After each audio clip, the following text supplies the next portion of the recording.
das Slam Technologies say you Samuel Bodu na what they to mebunu no anim say abefo dimdie mu no won hwe say wo mo babinu mu e wo mo pa wo bambo mu ensam na mu ama o men kwanim o se ene ahoho no abrofo no ana abeje aboso enso emra so say wo se Ghana mebunu so ye de hu hye mu bie ene ya America say mebunu be 200 ya wo de won hu hye free cyber security training mu no omopon wo hu ena onya kwan de sansemi etudwa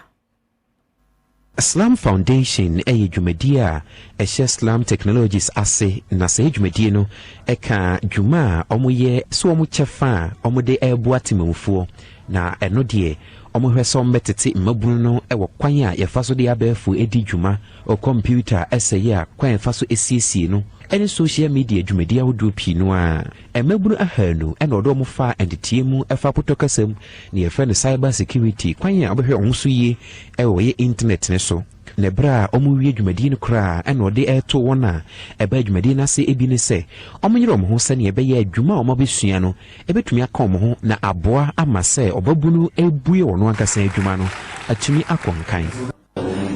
All right. The entire year dwumadi no and say ebetumi empower young youth and even Ghanaians and mass normal achieve cyber security in the areas of protecting your systems,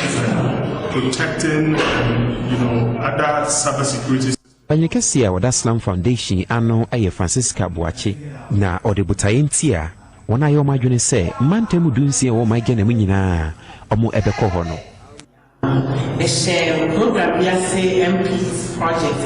many MPs in quite 7 Kasee. We go have still that channel so after our constituency you so you see a cover of 16 regions by the end of next year. Amaneboy Cloisia Efa Edifia Santimantemu KNUST